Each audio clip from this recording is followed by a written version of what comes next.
Hello hello.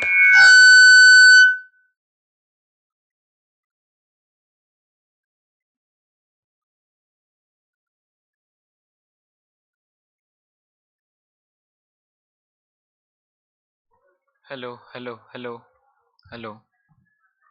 हाँ ठीक है राजन जी। सभी सावधान हो जाएं। मंगलाचरण। नमो अरहंताणम, नमो सिद्धाणम, नमो आयरियाणम, नमो वज्रायाणम, नमो लोए सवसाहुणम, वंदितु सवसिद्धि ध्रुवमचलमणोभवं गतिं पत्ते, वोच्छामि समय पाहुड मृणमो सुध केवली भणिदम्। नमः समय साराय स्वानुभूत्या चकासते चित् स्वभावाय भावाय सर्वभावांतरच्छिदे। कल हमारी तीसरी गाथा की टीका तक बात पहुंच गई थी। 4 पैराग्राफ थे टीका के, जो अनुशीलन के अंतर्गत विभाजित किए गए हैं। 4 पैराग्राफों में टीका विभाजित की गई है। उनमें से 2 पैराग्राफ तक की बात अपनी हो गई थी। मतलब क्या कि उसमें क्या क्या व्याख्यान आ चुका था।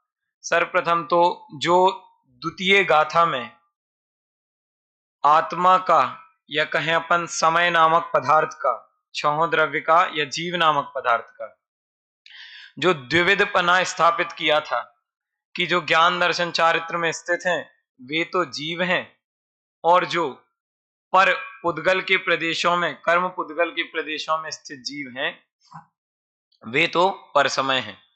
उसका ही निराकरण अपन ने कल तीसरी गाथा में देखा था कि उन्होंने कहा कि यथार्थतावाद तो यह है कि वस्तु एकत्व ही है, द्विविधपना उसमें है ही नहीं। क्यों द्विविधपना नहीं है? क्योंकि वस्तु का स्वभाव भी एकत्व है, और वस्तु में जो एकत्व है वह ही शोभनीय है, शोभास्पद है। और जो अनेकत्व या कहें द्विविधपना वह वस्तु में शोभनीय नहीं है। यथार्थ में वस्तु में निश्चय से एकत्व ही कल अपन ने सिद्ध किया था। फिर उन्होंने कहा था कि जो इसमें द्विविधपना आ जाए, अगर कदाचित अपन मान लें कि इसमें द्विविधपना आ जाए तो वह संभव नहीं है। क्यों संभव नहीं है? क्योंकि सर्व सांकर्य दोष आदि का प्रसंग इसमें आने की संभावना है, आ जाएंगे। संभावना क्या है?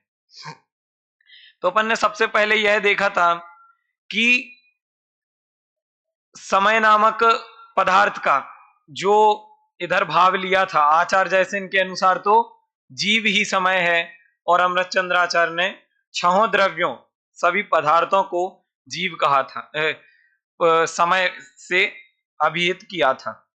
उसके बाद उन्होंने कहा कि एकत्व ही शोभास्पद होता है।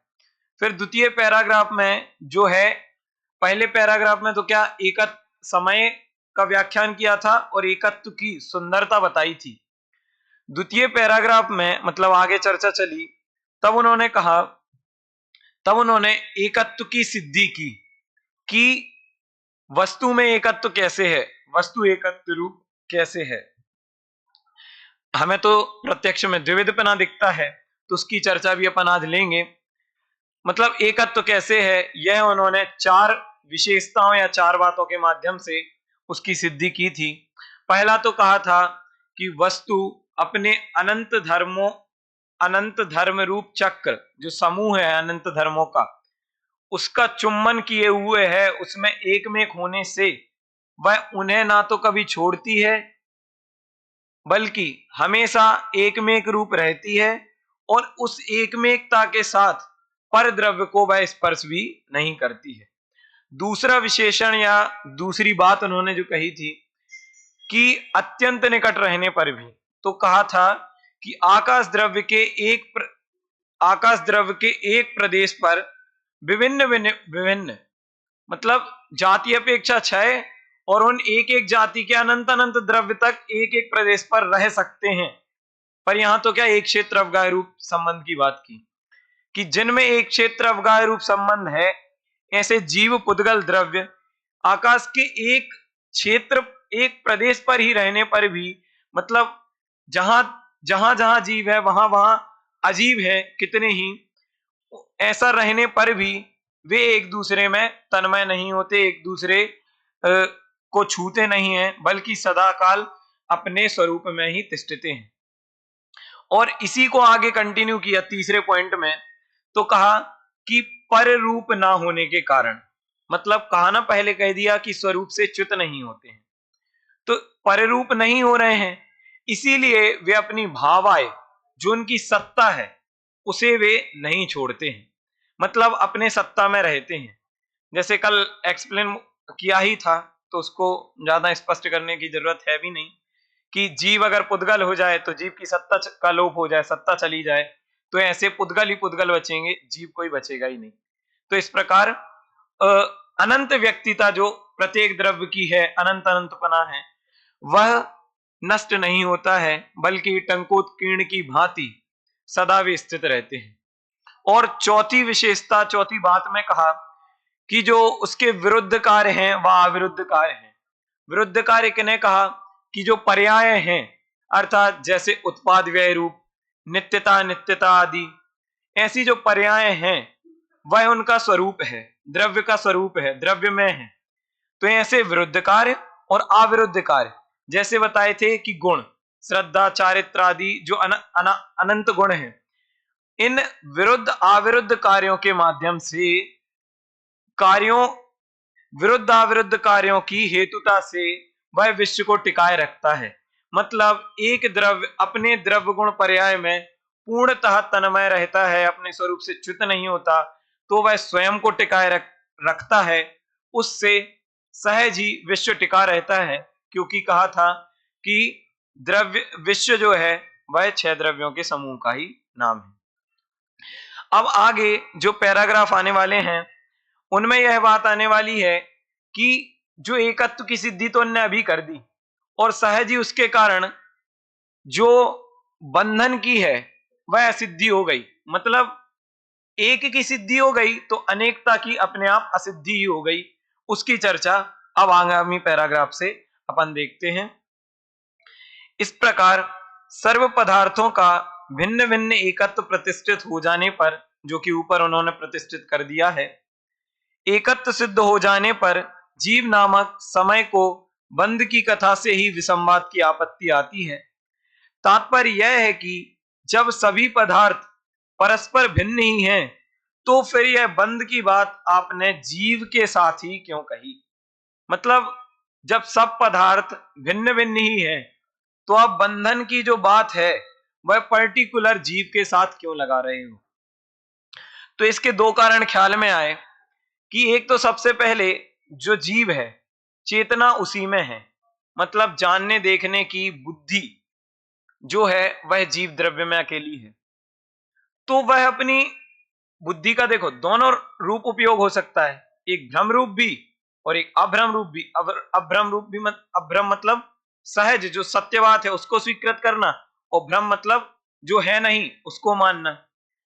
तो जीव जो है वह अपनी भ्रम बुद्धि से अनादि काल से कर्म पुद्गल के प्रदेशों में अपनापन स्थापित कर रहा है, जिसके कारण विसंवाद पैदा हो रहा है।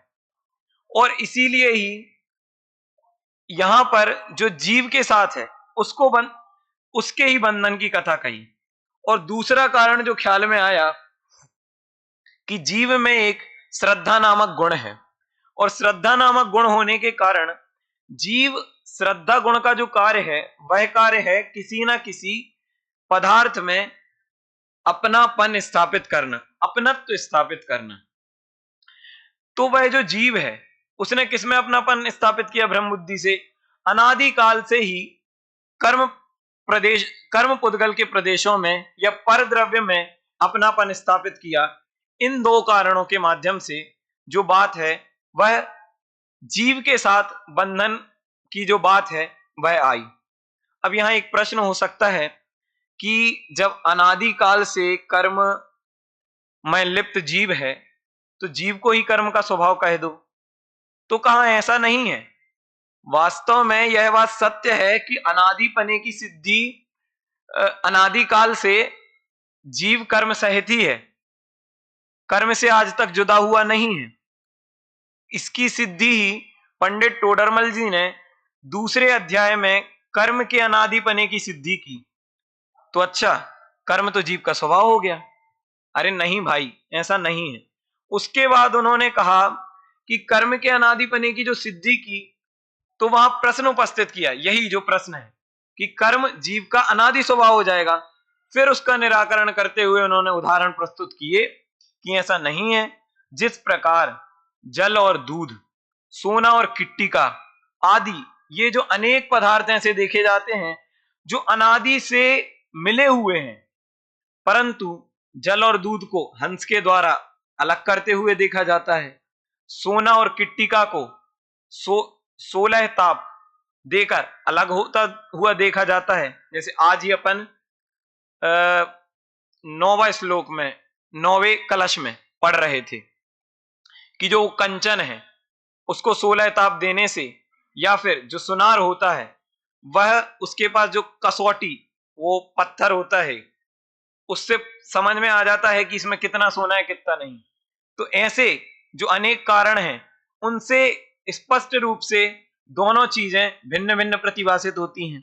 और ऐसे ही जो कर्म है वह उसकी सिद्धि भिन्न पने, जीव से भिन्न पने कैसे होती है कि जो केवल ज्ञान आदि होने पर कर्मों की भिन्न पने सिद्धि होती है। और देवागम स्त्रोत में भी एक तर्क अतिशयनाथ हेतु दिया शायद, उसका अर्थ तो ये है जो कम कम और वृद्धि को प्राप्त हो उनमें एक दिन सर्वथा उनका अभाव होना भी संभव होता है उस युक्ति के कारण। मतलब जो कम और ज्यादा वृद्धि को प्राप्त होते हैं वे एक दिन संपूर्णता क्षय हो सकते हैं।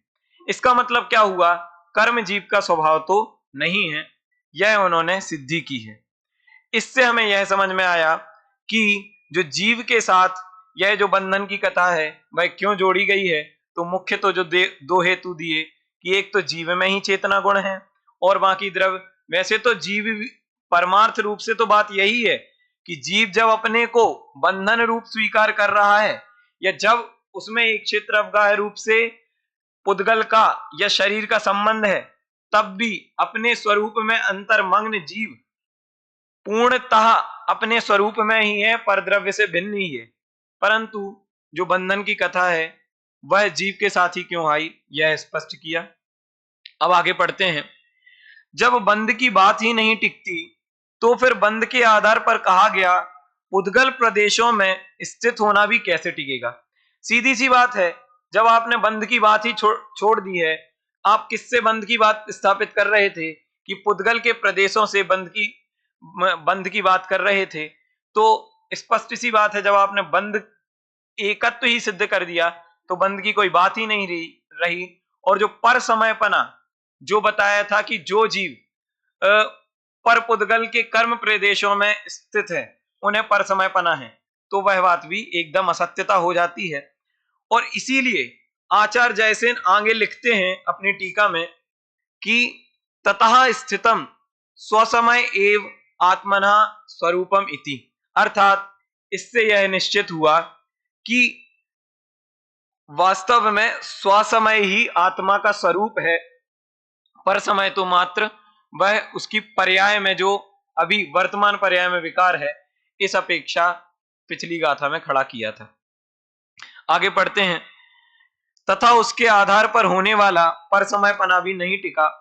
और जब पर समयपना ही नहीं टिका तो सीधी सी बात है, जो स्वसमय का विभाग करना पड़ा था, अर्थात दो रूप आत्मा को या समय पदार्थ को कहना पड़ा था, वह दोनों रूप खंडित होकर आगे कहेंगे कि जो समय है वह तो समय ही है, ना वह स्वसमय है ना वह पर समय है।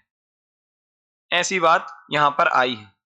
फिर कहा जब यह विभाग ही नहीं रहा तो फिर समय जीव के एकत्व होना ही सिद्ध हुआ और यही श्रेयस्कर भी है। इस प्रकार इस पूरी गाथा का भाव यही था कि वस्तु एकत्व रूप है और जो उसका परिपूर्ण, जो उसका शुद्ध स्वभाव ऐसा एकत्व है, उसी में वह वस्तु शोभास्पद होती है। आगे अब जो समयसार गाथा, समयसार की चौथी गाथा की जो हम बात करने वाले हैं, उसमें यह बात आने वाली है कि ऐसा जो एकत्व जीव है या समय नामक पदार्थ है, समय का अपन यहां पर अब जैसे नाचार वाला अर्थ ही लगाएंगे आगे की गाथाओं में कि समय का अर्थ क्या, जीव नामक पदार्थ ही, ठीक है। तो जो उस एकत्व की बात है, जीव द्रव्य की बात है, वह अनादि काल से इस जीव ने नहीं सुनी है। क्यों नहीं सुनी है यह सब इस गाथा में बताएंगे। और क्या सुनी है कि काम भोग बंध की कथा, जो विषयाधिक पोषण की कथा है, क्योंकि संसार में ही परिभ्रमण किया है तो इससे अधिक और कौन सी बात वह सुन सकता है। अगर काम भोग बंधन की कथा रुचिपूर्वक ना सुनी होती तो शायद संसार के अभाव का प्रसंग आ सकता था, परंतु संसार में है, इसी बात से यह सिद्धि होती है कि काम भोग बंधन की कथा तो इस जीव ने अनेकों बार सुनी है और वह सुलभ भी है। यह सब आगे सिद्ध करने वाले हैं। आइए गाथा पाठ करते हैं। सुद परिचिदाणुभूदा सवस्वी काम भोग बंध कहा, एयत्तस्सुवलंभो णवरिण सुलहो विहतस्। सबकी सुनी अनुभूत परिचित भोग बंधन की कथा, पर से पृथक एकत्व की उपलब्धि केवल सुलभ न। स्पष्ट सी बात है कि अनंत काल तो इस जीव का निगोद में ही बीता है और जो कुछ समय है वह त्रस पर्याय में रहा है, अर्थात साधिक 2000 सागर ही बस निगोद से निकला और त्रस पर्याय में रहा। उसकी भी पहली 6 डाला सब हम सभी अध्ययन कर ही चुके हैं। उसमें कितनी दुर्लभता मनुष्य पर्याय की ही बताई या त्रस पर्याय की ही बताई, उसके बाद तो मनुष्य पर्याय की दुर्लभता है। उनमें ही कितने दुर्लभता से यह बात 12 भावना में, दादा की 12 भावना में अपन ने पढ़ी कि अनुकूल संयोग मिल जाना और उसमें भी अनुकूल परिवारजन मिल जाना और अनुकूलता से स्वाध्याय सुनने की व्यवस्था हो जाना कितना दुर्लभ है। मतलब एक से एक महादुर्लभ है। और जो सुलभ है वह क्या है, जो 4 संज्ञाएं रही हैं वह तो जीव के हमेशा से ही रही हैं। कौन कौन सी? आहार, भय, मैथुन और परिग्रह, और उन्हीं में यह जीव नित्य मग्न रहा है। तो स्पष्ट बात हुई कि जो काम भोग और बंधन की कथा है यह तो इसके अनादि से ही सुलभ रही है, पर जो आत्मद्रव्य की बात है यह इसके दुर्लभ रही है, अर्थात सुलभ नहीं रही है। इसी को आगे आचार्य जयसेन ने कहा इसका और खुलासा करते हुए कि जो काम है, काम में तो हमें 2 इंद्रिय संबंधी विषयों को लेना है, एक तो स्पर्शन इंद्रिय संबंधी और दूसरा रसना इंद्रिय संबंधी। अर्थात जो मैथुन आदि कार्य होते हैं मुख्य रूप से वो स्पर्शन इंद्रिय के विषयों में आ जाएंगे, और जो रसना इंद्रिय के माध्यम से भोजन इत्यादि खान पान आदि कार्य होते हैं वो ये सभी दोनों इंद्रिय के विषय ये सभी किस में आ जाएंगे? काम में आ जाएंगे। और बाकी शेष बचे हुए 3 वो उन्होंने भोग में लिया। सामान्यता से तो क्या है, यह स्पष्टीकरण क्यों किया जयसेनाचार्य ने? क्योंकि सामान्यता से काम और भोग को जगत में एक ही माना जाता है, परंतु वस्तुतः बात मतलब इन्होंने यहां पर वैसे एक ही है, पर यहां पर इन्होंने अलग अर्थ लिया। भोग का अर्थ लिया जो बाकी बची हुई 3 इंद्रिय हैं उन संबंधी के जो विषय हैं उनका अर्थ इन्होंने भोग में समाहित किया, और फिर कहा बंध का अर्थ लिया कि काम भोग संबंधी। तो इन संबंधी जो विषय हैं उनको कहा काम भोग संबंधी, जो इसकी सुनी परिचित अनुभूत जो इन सब की चर्चा है वह तो इसकी सहज सुलभ रही है। अब यहां पर दूसरी अपेक्षा जब बात करेंगे कि यहां 3 बातें ली, सुनी, परिचित और अनुभूत। तो सुनी से अपन कह सकते हैं, सुनी अर्थात देशना लब्धि, कि जो एकत्व की बात है वह ना तो कभी सुनी ना परिचित, अर्थात परिचित में अपन दो लब्धियों को ले सकते हैं, क्षयोपशम और विशुद्धि लब्धि। क्यों, जब क्षयोपशम होगा तभी तो इसके बाद समझ में आएगी, और जब विशुद्धि आएगी तभी यह जीव जिनवाणी की बात सुनने समझने आएगा। इस प्रकार, और अनुभव में अपन का करण और प्रायोगिक लब्धि ले सकते हैं सामान्यतः। तो इस प्रकार ये पांच लब्धियों मतलब प्रायोगिक लब्धि तक, कदाचित करण लब्धि तक तो ये जीव गया भी है, परंतु प्रायोगिक लब्धि तक नहीं गया। इससे ही हमें मालूम पड़ता है कि इसकी बात कितनी दुर्लभ रही है, और बाकी जो काम भोग बंधन की कथा है वह ही इसके सुलभ रही है। साथ ही यहाँ बंध में चार प्रकार के जो प्रकृति, प्रदेश, स्थिति, अनुभाग बंध हैं उनको भी शामिल किया है, और उनके फल को भी शामिल किया है कि इनके माध्यम से होने वाला इनका फल अर्थात नरक, त्रेंच, मनुष्यादि गतियों में इसके परिभ्रमण का अधिकतम काल ही बीता है। मोक्ष तत्व की उपलब्धि इसे दुर्लभ रही है, और सुलभ क्या रही है, नरक आदि की उपलब्धि इसे सुलभ रही है, अर्थात चारों ही गतियों में यह बहुत सुलभता से घूमा हुआ है। इसी को आगे अब अपन आचार्य अमृतचंद्र देव की जो टीका है, उन्होंने वैसे तो इसमें कुछ ज्यादा विशेष बात नहीं कही है, इसी का अनुसरण, इसी जो बात है इसी को उन्होंने साहित्य की दृष्टि से एक लिखने का एक बहुत अच्छा प्रयास किया है, लिखा हुआ है। वह आइए अपन पढ़ते हैं। विशेष बात तो इसमें ज्यादा कुछ आई नहीं है, इसी बात का उसमें रिपीटेशन है। यद्यपि यह काम भोग संबंधी कथा एकत्व से विरुद्ध होने से अत्यंत विसंवाद करने वाली है। तीसरी गाथा में स्पष्ट करते हुए आए कि जो एकत्व से अलग जो बात है वह इस जगत में विसंवाद करने वाली है, अर्थात वही बात असत्यार्थ है, कलह करने वाली है। तथापि समस्त जीव लोक ने इसे अनंतवार सुनी है, अनंतवार इसका परिचय प्राप्त किया है, और अनंतवार इसका अनुभव भी किया है। चलो, ये तो अपन ने काम भोग बंधन की बात की, मतलब पांच इंद्रिय संबंधी जो भोग आदिक हैं उनकी बात की। अब शास्त्रों में तो यहां तक कथन आया कि इसने मुनि दीक्षा भी इतनी बार ली कि जैसे कल की या परसों या नरसों के ही प्रवचन में, कल के ही प्रवचन में आया था शायद, कि इतनी बार ली कि इसके जो पिछी और कमंडलू हैं उनका ढेर लगा दिया जाए तो सुमेरु पर्वत खड़ा हो जाए। कि काम भोग बंधन की कथा तो सुलभ थी, सुलभ रूप से की, और दुर्लभ जो इस बात में वह आ सकता था वह भी अगर मिली तो इसने उसमें अपन टोडरमल जी की भाषा में कहें कि परिणाम मगन नहीं किए, इसलिए कुछ विशेष जानपना नहीं हुआ। यद्यपि यह परिणाम मगन करता तो उसको आत्मोपलब्धि होती, परंतु परिणाम मगन नहीं करने की वजह से नौवे ग्रेव्यक आदि तक भी गया, जैसा कि छैडाला में वर्णन आता ही है, परंतु कुछ नई उपलब्धि नहीं हुई, आत्मोपलब्धि से नहीं हुई है।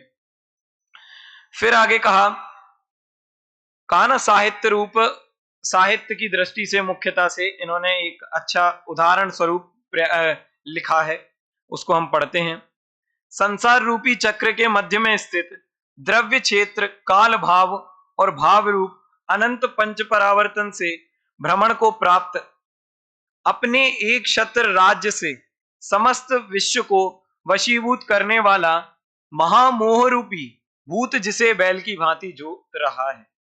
अब यहां एक मोह के लिए विशेषण यूज किया कि एक छत्र राज्य, एक छत्र राज्य उसका कैसे है कि अपन कहें, पढ़ा ही है, बहुत जनों का अभ्यस्त विषय है कि जो 7 कर्म हैं, दर्शन मोहिनी या कहें मोहिनी को छोड़कर जो 7 कर्म हैं वह तो निसंतान हैं, उनका तो इतना बंध भी नहीं है। और जो यह मोहिनी है इसका एक छत्र राज क्यों कह रहे हैं, क्योंकि इस मोहिनी कर्म के ही वशीभूत होकर इसके अनंत संसार का बंध है। इसीलिए जब दर्शन मोहिनी कर्म का क्षय होता है तब इसके अनंत संसार का परिभ्रमण है, वह एक जगह रुक जाता है। कितने में रुक जाता है? भले वह अर्धपुद्गल परावर्तन में रुक जाता है, किंचित न्यून अर्धपुद्गल परावर्तन में, परंतु जो अनंत बंध है, अनंतानुबंधी अनंत बंध है, उसका, इसके अनंत संसार का बंध एक समय सीमित हो जाता है। इसीलिए कहा एक छत्र राज्य। और अपन देखें जितना भी जीव के दुख है, यह सब किस कारण से है? पर द्रव्यों में मोह करके ही दुख है। और इसका उपाय वह क्या करता है? आगे यह बात आने ही वाली है कि अत्यंत वेगवान तृष्णा रूपी रोग के दाह से संतप्त एवं आकुलित होकर जिस प्रकार मृग जल के वशीभूत होकर जंगल में भटकता है, उसी प्रकार पंचेंद्रियों के विषयों से घिरा हुआ है या पंचेंद्रियों के विषयों को घेर रखा है। मतलब इसके इच्छा रूपी जो आकुलता दुख होता है, कि इच्छा की पूर्ति करने रूप जो आकुलता होती है कि इच्छा की पूर्ति हो जाएगी और यह मैं सुखी हो जाऊंगा, तो यह पंचेंद्रियों में झपट्टे मारता है। जैसा कि प्रवचन सार में भी देवगति में दुख कैसे है, यह सिद्ध करने के लिए उन्होंने यही बात ली कि देवगति में देवों के दुख कैसे है, यह आप कैसे सिद्ध करोगे? उनके तो सर प्रकार की अनुकूलता है। अरे भाई, उनके दुख ऐसे है कि वे विषयों में झपट्टे मारते रहते हैं, एक के बाद एक विषयों में झपट्टे मारते रहते हैं। अगर देवगति में सुख हो तो वह एक के बाद एक विषयों में झपट्टे क्यों मारें? एक ही विषय को आप जानो या भोगो ना। वास्तव में बात तो यह है कि जो यह उपाय करता है वह झूठे हैं, और यह उसको दुख क्यों नहीं लगता कि इच्छा की पूर्ति यह दुख है? क्यों कदाचित इच्छा की पूर्ति हो जाती है तो उसे दुख नहीं लगता। और क्या है कि जीव के ज्ञप्ति परिवर्तन का आजकल इतना साधन हो गया है। ज्ञप्ति परिवर्तन अर्थात कि जीव एक तो परद्रव्य को भोगता तो है ही नहीं, जानता है, तो उसके ज्ञप्ति परिवर्तन अर्थात जानने को बदलना। अब इतने साधन, ये मोबाइलों में जो रील है, वह रील आजकल इतना आकर्षण का कारण क्यों बन रही है कि आपको एक रील में मजा नहीं आया, तुरंत स्वाइप कर दो। वो भी 5G है, लोडिंग भी नहीं लेनी पड़ेगी, तुरंत स्वाइप हो जाएगा। आपको लगता है कि मेरा दुख मिट गया, पर फिर वो रील खराब आती है, मतलब जो आपको अच्छी नहीं लगती है। तो इससे क्या सिद्ध हो रहा है कि, और फिर एक दो रील अच्छी आ जाती हैं तो इसे लगता है मोबाइल बढ़िया है, मोबाइल मिलना चाहिए, शाम को भी मिलना चाहिए, तो उससे मेरा दुख का निवारण हो जाएगा। मतलब यह जीव सोचने तैयार नहीं है। ज्ञप्ति परिवर्तन का इतना ज्यादा काल है, इतने साधन हो चुके हैं, अगर यह जीव एक बार सोच के शांति से बैठे तो बस उसे क्या डिप्रेशन होने लगता है, दुख दिखाई देने लगते हैं, बस दुखी होने लगता है। इसीलिए वह ज्ञप्ति परिवर्तन को छोड़ना ही नहीं चाहता है। मतलब उसे दुख क्यों समझ में नहीं आ रहा है? क्योंकि वह शांत बैठने का उपाय ही नहीं करता है, एक जगह शांत बैठता ही नहीं है। अगर एक जगह शांत बैठे ना और तब यह विचार करे तो वास्तव में पता चले कि अपनी जो दिनचर्या का पालन भी हो रहा है ना, कि मतलब मैं नहा रहा हूं, अब नहाने के बाद पोंछना क्यों है? क्यों भैया? ठंड होने लगी, ठंडी लग रही है, तो विषय को बदला ना। इससे ही ऐसे अनेक, आप भूख का उपाय क्या करते हैं कि भोजन करते हैं। अब भोजन ही करते हैं, मीठा मीठा लेते रहो, नहीं, उसमें नमकीन ही चाहिए, नमकीन भी चाहिए। इसी बात से क्या सिद्ध होता है कि इस जीव के दुख है, परंतु यह सोच के बैठता ही नहीं है। इसीलिए दादा ने कहा, यह बात परम सत्य है कि हाथ पर हाथ रख के बैठने में अनंत पुरुषार्थ है। मतलब अपन तो कहते हैं क्या है भाई, हाथ पे हाथ रख के बैठे, बैठ जाओ। अरे तुम बैठ के बताओ, तब पता चलेगा कितना पुरुषार्थ है। मतलब क्या समझ में आ रहा है कि शांत बैठने में जब इसको यह समझ आता है कि इसमें दुखी दुख है, तो यह उस दुख से बचने के लिए ज्ञप्ति परिवर्तन का काम चालू कर देता है, एक विषय से दूसरे विषय में झपट्टे मारना चालू कर देता है। अब यहां दो बातें लिखी, या तो विषयों से घिरा हुआ है या फिर पंचेंद्रिय के विषयों को घेर रखा है, मतलब परिग्रह कर रखा है। अब परिग्रह क्यों रखा? क्यों? मुझे दुख का आवास ना हो। जैसा कि ऊपर कहा कि तृष्णा रूपी जो आग है उससे जलता है, तो पंचेंद्रिय के विषयों में झपट्टे मारता है। ऐसे और आगे तो ये कहने वाले हैं कि यह जीवलोक इस विषय में परस्पर आचार्यत्व करता है। आगे ही अनुशीलन में दादा ने बहुत अच्छे से लिखा कि बाप बेटे को सिखाता है कि कैसे व्यापार करना है, और बेटा बाप से कहता है पापा इस जमाने में ऐसा नहीं चलेगा। क्यों नहीं चलेगा? इस जमाने में ईमानदारी और भलाई का जमाना नहीं है। इसका मतलब क्या हुआ कि जो काम भोग बंधन की कथा है वह सुलभ भी है और इसी में यह पारंगत हुआ। जैसे कहते हैं ना, सप्त व्यसनों के पारंगति, उनको ही डॉन कहते हैं, वो ही डॉन कहलाते हैं। और वो उनने उसमें आचार्यत्व कर रखा है और वो उसकी कोचिंग देते हैं, ट्यूशन देते हैं, वह सिखाते हैं। इस प्रकार से पूरी बात से क्या ख्याल में आता है? यही ख्याल में आता है कि यह विषय उनके सुलभ भी रहे हैं और सुलभता के साथ साथ इसमें उसने आचार्यत्व किया है। और आचार्यत्व को ही दुनिया तो क्या है, दुष्ट बुद्धि है, कुबुद्धि है, तो इनमें जिनके आचार्यत्व है उन्हीं को प्रशंसा है। आप देखो, अपन भी किन्हें अच्छा मानते हैं? मतलब जो नित्य शराब या कहें सप्त व्यसनों में पारंगत हैं उनको ही अच्छा मानते हैं। बीजीटी देखते हैं, अभी बॉर्डर गावस्कर ट्रॉफी चल रही है, उनमें ही अपन एक दूसरे की वैल्यू करते हैं और वे नित्य शराब मांस आदि का भक्षण करते हैं। इससे क्या पता चल रहा है कि इन विषयों में जो पारंगत है, आचार्यत्व जिनका है, उनकी ही इस विश्व में वैल्यू हो रही है। तो ऐसे ही इस जीव ने जो सुलभता से मिले काम भोग बंधन की कथा है उन्हीं में आचार्यत्व किया है। अभी तो हमारा समय हो रहा है, बस एक पैराग्राफ और मैं लूंगा क्योंकि ये बात तो हो गई, परंतु जो मूलभूत बात है वह आगे आने वाली है। कि कहा, किंतु निर्मल भेद विज्ञान ज्योति से स्पष्ट भिन्न दिखाई देने वाला आत्मा का एकत्व अथवा एकत्व विभक्त आत्मा यद्यपि अंतरंग में प्रकट रूप से प्रकाशमान है। अर्थात वही तीसरी गाथा की बात आ गई। वस्तु तो एकत्व ही है, एकत्व ही उसका स्वभाव है, द्विविधपना उसका स्वभाव ही नहीं है। जब यह काम भोग बंधन की कथा में तल्लीनता लिप्त है, ऐसा लिप्त है कि कहा अचेत पड़ा हुआ है और कुछ सोचने की इसे टाइम ही नहीं है, जैसे ज्ञप्ति परिवर्तन बोला ना अभी, वैसा। परंतु उस समय ही जो भेद ज्ञान ज्योति से ओतप्रोत जो वस्तु है वह तब भी नित्य उद्योतमान है। 9वें कलश में भी यह बात आई जिसका अध्ययन आज चल रहा था कि वह उद्योतमान है, उदीयमान है, तो वह उस समय भी है।